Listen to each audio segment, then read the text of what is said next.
Et merci d'être avec nous sur TV5 Monde. Bienvenue si vous nous rejoignez dans 64 minutes. C'est l'heure de 64 débats. Ce soir, nous allons tenter de faire le bilan de cette année 2025 au Moyen-Orient. Une année mouvementée pour la région sur le plan stratégique et géopolitique. Une année marquée par une instabilité durable. Et nous verrons aussi quelles perspectives pour 2026. Notre invité pour en parler, l'un des meilleurs spécialistes de la région, Adel Bakawan, bonsoir. Vous êtes sociologue, directeur de l'Institut d'Europe des études sur le Moyen-Orient et l'Afrique du Nord. Vous avez notamment sorti cette année le livre « La décomposition du Moyen-Orient » aux éditions Talendier. La décomposition du Moyen-Orient, on en reparlera en deuxième partie de ce débat. Mais avant tout, Adel Bakawan, je voulais savoir s'il y avait une image que vous reteniez de cette année 2025 au Moyen-Orient. Une image, une déclaration, quelque chose qui vous a marqué. Le 7 octobre. Le 7 octobre. Les conséquences les conséquences du 7 octobre. Ce qui s'est passé à Gaza. Gaza nous marquera à jamais. Je pense pour une longue durée. Non seulement moi en tant que chercheur, mais je pense la mémoire collective mondiale, internationale. Est-ce que vous diriez que 2025 a été une année charnière dans l'histoire récente du Moyen-Orient? Oui, absolument. Absolument. L'année 2025, c'est une année de rupture dans la continuité de 7 octobre. Parce que c'est en 2025 on change des paradigmes dans plusieurs pays, pas seulement en Israël-Palestine, mais aussi sur l'ensemble du Moyen-Orient. On va y revenir dans un instant sur ces différents pays. Mais justement, quel pays, selon vous, a tiré son épingle du jeu? Quel pays a gagné du galon au niveau diplomatique? Si on peut parler des gagnants et des perdants, les gagnants, enfin le plus grand gagnant déjà c'est Israël. Israël depuis 1948 n'a jamais été aussi fort, aussi puissant, aussi dominant. Israël aujourd'hui on peut dire c'est le gendarme du Moyen-Orient, mais hélas un gendarme qui n'a pas de projet. Et c'est ça le drame d'Israël. Et ensuite c'est l'opposition, l'ancienne opposition syrienne. Pourquoi? Parce que tout simplement c'est fini Bachar al-Assad, le cœur de l'axe de la résistance. Et ensuite le troisième gagnant, c'est la Turquie. La Turquie monte en puissance dans son Moyen-Orient.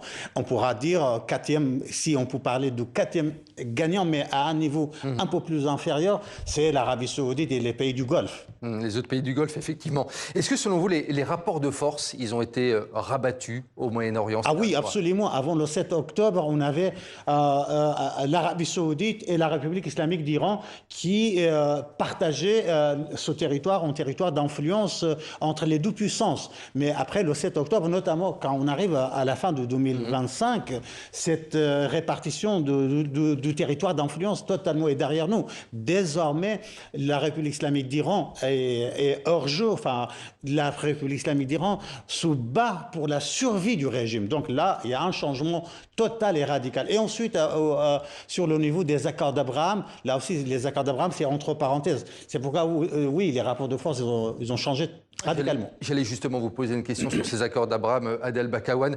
Ils sont, selon vous, remis un petit peu en question entre les différents pays arabes, ces accords. Comment est-ce qu'on peut les voir à l'aube de 2026? Écoutez, je dis mise entre parenthèses. Pourquoi? Parce que tout simplement, lorsqu'on a signé les accords d'Abraham entre Israël et les 4 pays arabes, les 4 pays importants quand même arabes, c'est que la question palestinienne n'était pas une question centrale, n'était pas au centre de gravité du Moyen-Orient. On cherchait à proposer une vie digne aux Palestiniens. Personne ne parlait d'une solution politique. Mais avec le 7 octobre, malgré le drame, malgré la catastrophe, la tragédie, on sait très bien que après le 7 octobre, la question palestinienne revient au centre de gravité.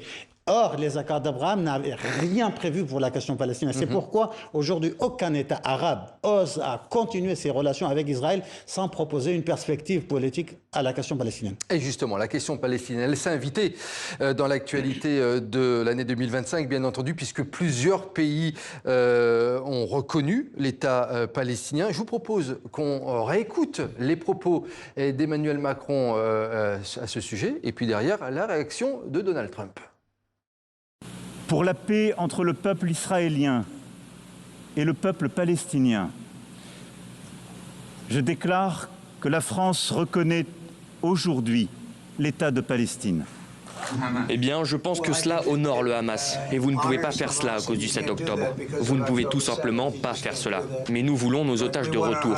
Et nous ne voulons pas les voir revenir, vous savez, un par un ou deux par deux, et que cela prenne 1 an ou 2. C'est nous qui avons récupéré les otages.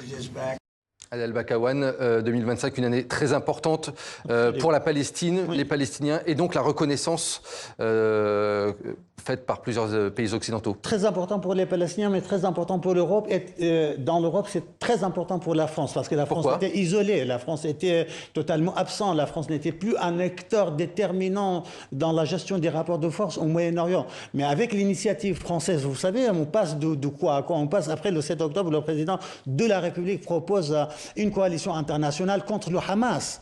Et là, on passe de ce paradigme à un paradigme de l'adoption d'un État palestinien. La perspective, l'initiative française a remis, la France au centre de jeu à l'échelle internationale. La France revient en force. Et ensuite, la question palestinienne. La seule perspective viable pour la sécurité et la stabilité au Moyen-Orient, c'est cette initiative française, à savoir proposer un État aux Palestiniens. Alors, la question, quelle gouvernance pour les Palestiniens désormais? Alors, là aussi, on a encore, comme on a un drame israélien, on a un drame palestinien, parce que vous avez une autorité palestinienne totalement illégitime. Depuis 2006, il n'y a pas eu des élections. Mahmoud Abbas va avoir 90 ans.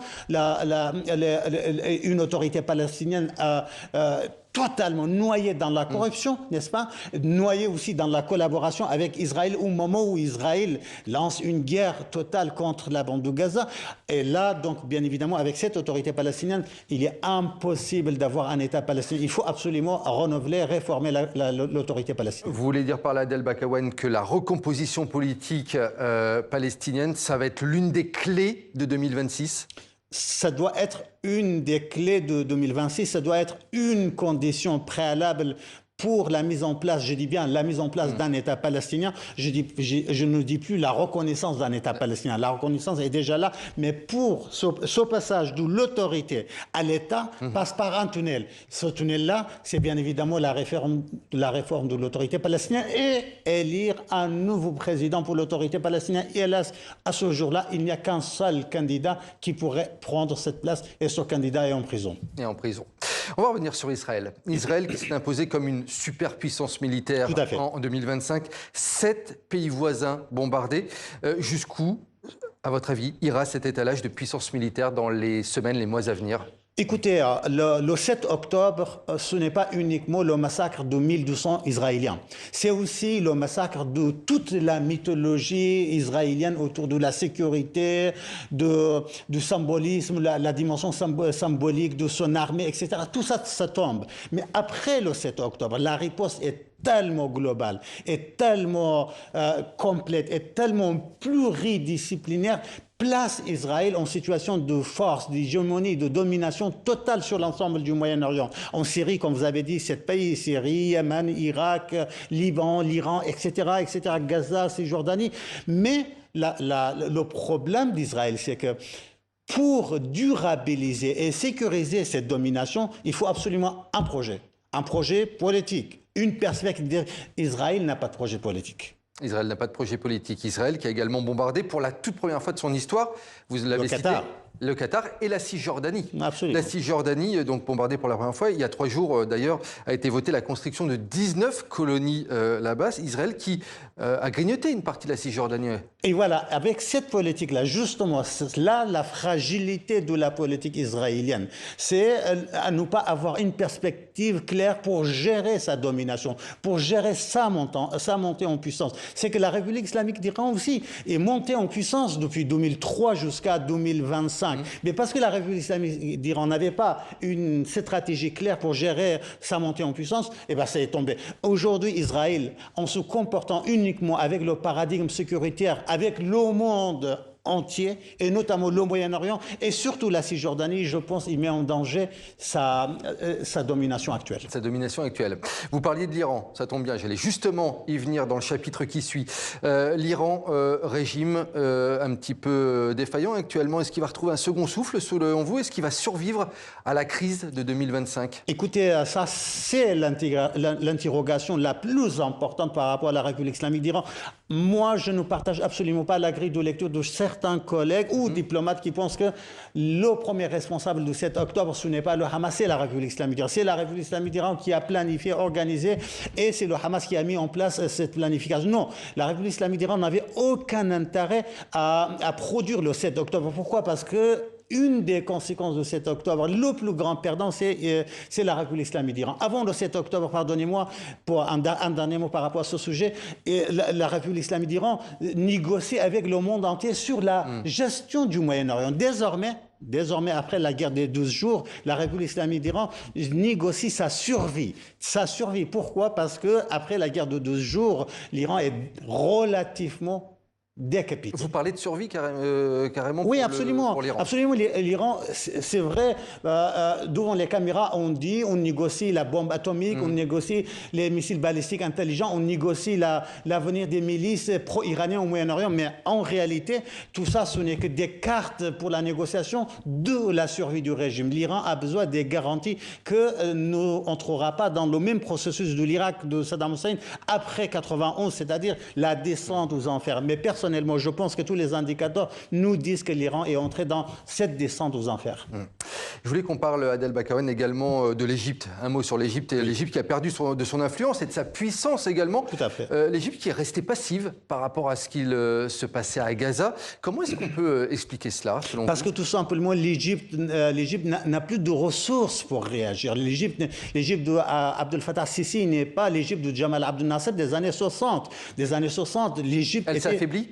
Elle s'est affaiblie à la fois sécuritairement, économiquement, démographiquement, militairement et même politiquement. L'Égypte, on sait très bien qu'Abdel Fattah Sisi est arrivé, non pas démocratiquement, mais pas un coup d'État, n'est-ce pas? L'Égypte est passée par le printemps arabe. Oui, l'Égypte passe en ce moment dans la phase la plus fragile, la plus faible de son histoire. C'est pourquoi l'Égypte n'a pas des ressources pour réagir. Or, face à l'Égypte, on a une grande puissance, un acteur qui monte en puissance dans le monde arabe, c'est l'Arabie Saoudite. L'Arabie Saoudite qui monte en puissance, effectivement. Absolument. L'une des images, Adel Bakawan, de cette année 2025, c'est bien entendu l'accession d'Ahmed al-Shara à la tête de la Syrie. On retiendra bien entendu cette importante nomination, cette importante accession dans l'ère post-Bachar al-Assad. Il avait dressé en janvier dernier les priorités pour son pays. On va réécouter ce que nous disait Ahmed al-Shara, parce que disait Ahmed al-Shara, et on en parle juste après. Les priorités de la Syrie sont aujourd'hui les suivantes. Premièrement, combler le vide du pouvoir de manière légitime et légale. Deuxièmement, préserver la paix civile en s'efforçant de parvenir à une justice transitionnelle et en empêchant les actes de vengeance. Troisièmement, renforcer les institutions de l'État, en particulier l'armée, la sécurité et la police, car la préservation de la sécurité de la population prime sur toute autre considération. Adel Bakawan, cette accession d'Ahmed al-Shara à la tête de la Syrie, elle avait été un petit peu, on va dire, conspuée au début par rapport à son passé d'ancien commandant djihadiste et de rebelle syrien. Mais finalement, il était le premier président syrien à être reçu à la Maison-Blanche. Ça aussi, c'est une image de 2025. Oui, absolument, oui. Il faut, bien évidemment, au début, on parlait d'un acteur qui était Al-Qaïda, devenu Daesh, redevenu Al-Qaïda, qui a coupé avec... beaucoup mis son ancien CD en avant. Exactement, mais là, Ahmed Shara, il a radicalement, il a profondément changé. Mais s'il a pu... Là, il y a un succès, un vrai succès, c'est qu'il a parfaitement réussi à supprimer toutes les sanctions contre son pays. Là, c'est un vrai succès. Mais par contre, il y a des échecs aussi. Au sein du pays? Au sein du pays, le plus grand échec, c'est le massacre collectif des Alaouites, c'est la guerre contre les Druzes, c'est aussi l'absence d'un accord total avec les Kurdes, c'est l'occupation turque dans le nord, c'est l'occupation israélienne dans le sud. Autrement dit, le pays est devant le pire scénario si Ahmed Shara n'adopte pas un autre paradigme. Pourquoi vous dites pire scénario? Écoutez, si le pays est fragmenté territorialement, si le pays est fragmenté ethniquement et confessionnellement, si le pays est occupé par deux puissances de la région, c'est-à-dire la Turquie et Israël, et si Ahmed Shara ne propose pas quelque chose de sérieux, un projet sérieux aux Kurdes qui contrôlent 30% du territoire syrien, avec une armée beaucoup plus puissante que l'armée syrienne installée à Damas, dans ce cas-là, comment on peut espérer un avenir meilleur pour la Syrie? Réponse dans les prochains mois, effectivement. Adel Bakawan, on va finir ce tour d'horizon des différents pays qui ont marqué 2025 avec le Liban Israël continue de bombarder le Liban. Est-ce que, selon vous, le Liban va retrouver sa reconstruction et son intégrité territoriale dans les mois à venir? À une seule condition. Il n'y a pas deux conditions, il n'y a pas trois. Une seule condition, c'est si le Liban réussit à désarmer le Hezbollah. Sans le désarmement du Hezbollah, il n'y aura pas la paix dans le pays. Sans le désarmement du Hezbollah, il n'y aura pas un consensus national. Sans le désarmement du Hezbollah, il n'y a pas un seul dollar saoudien, qatari, émirien qui arrive dans le pays. Et donc le pays restera dans le chaos actuel. On va se projeter en 2026. Comment, selon vous, on pourrait réussir, quels pourraient être les ingrédients pour réussir à rétablir la paix sociale dans les différents pays clivés par la guerre au Moyen-Orient?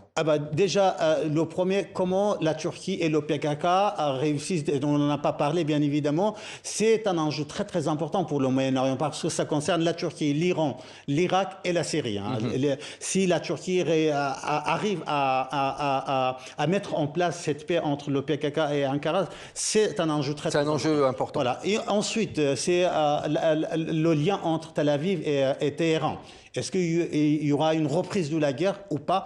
Je pense là, l'enjeu se trouve à Washington. Est-ce que Donald Trump imposera sa paix aux Iraniens et aux Israéliens ou pas? Et le dernier enjeu, et là je m'arrête, c'est la question du désarmement des milices au Yémen, en Syrie, à Gaza, au Liban et en Irak. Oui, là aussi, c'est un enjeu très très important. Feuille de route assez complexe effectivement pour 2026. Vous parliez justement des États-Unis et de Donald Trump. Le facteur Trump, il est important puisque Washington parle toujours de désengagement, mais sa diplomatie, elle reste hyper active sur tous les dossiers. Est-ce que ça pourrait encore bouleverser le paysage en 2026 ? Écoutez, il y a une volonté de désengagement des États-Unis d'Amérique au Moyen-Orient. Seulement, la réalité rattrape toujours les Américains. Même le président qui souhaite vraiment quitter le Moyen-Orient pour être disponible pour d'autres terrains. Oui, je pense que les États-Unis sont très, très engagés, à la fois militairement et diplomatiquement. Et oui aussi... jour après jour, on voit très bien les désaccords s'élargissent entre Donald Trump et Benjamin Netanyahu. Un Donald Trump qui veut par tous les moyens pacifier le Moyen-Orient et un Benjamin Netanyahu qui trouve son compte dans la guerre. Et ça sera effectivement aussi une des clés de 2026. Et pendant ce temps-là, l'Europe, quel est son rôle? Est-ce qu'elle reste en simple spectateur face à toute cette diplomatie des États-Unis, de la Chine, de la Russie? Quel est le rôle de l'Europe désormais au Moyen-Orient? Alors, théoriquement, l'Europe pourra jouer un rôle très très important. L'Europe dispose des cartes très très importantes de jouer à la fois au Liban, à Gaza, enfin sur la question palestinienne, en Irak, en Iran. Mais malheureusement, l'Europe est tellement divisée, l'Europe est tellement fragilisée, l'Europe a tellement peur d'utiliser ses cartes, tellement hésitante. Oui, pour le moment, comme vous avez dit, c'est un spectateur. Adel Bakawan, vous avez écrit La décomposition du Moyen-Orient. On peut le dire, hein, vous n'êtes pas très optimiste concernant l'avenir de la région. Vous dites craindre une implosion régionale. Ce sont vos mots. Oui, absolument. Pour le moment, la décomposition du Moyen-Orient, il faut le dire, c'est géopolitique. La décomposition des accords d'Abraham, la décomposition des accords entre l'Arabie saoudite et l'Iran, la décomposition entre la Syrie, le Liban, la Syrie, etc., la décomposition de Bachar al-Assad. Mais c'est le moment le plus terrible pour le Moyen-Orient, c'est le quatrième moment que je n'ai pas écrit encore, et c'est une observation, c'est qu'au moment où on entre dans la décomposition territoriale, c'est la fin de ça expliquant au Moyen-Orient. Et quel pays pourrait jouer, selon vous, son rôle d'arbitre? Et ça sera ma dernière question. Quel pays pourrait jouer son rôle d'arbitre en 2026 pour empêcher cette décomposition? Pour empêcher cette décomposition et peut-être pour recréer du lien entre les différents pays? Écoutez, le premier pays, au premier degré, bien évidemment, au second degré, il y a d'autres pays, mais le premier pays qui pourra jouer ce rôle d'arbitre, hélas, c'est les États-Unis d'Amérique, et hélas, c'est Donald Trump. Hélas, Donald Trump, comme vous, c'est votre mot de la fin, votre conclusion. Donc on suivra ça effectivement en 2026, une année qui sera encore très intéressante à suivre du côté du Moyen-Orient. Je rappelle le titre de votre livre, La décomposition du Moyen-Orient, c'est des éditions Talendier. Merci beaucoup, Adel Bakawan, d'avoir été l'invité de ce 64 minutes.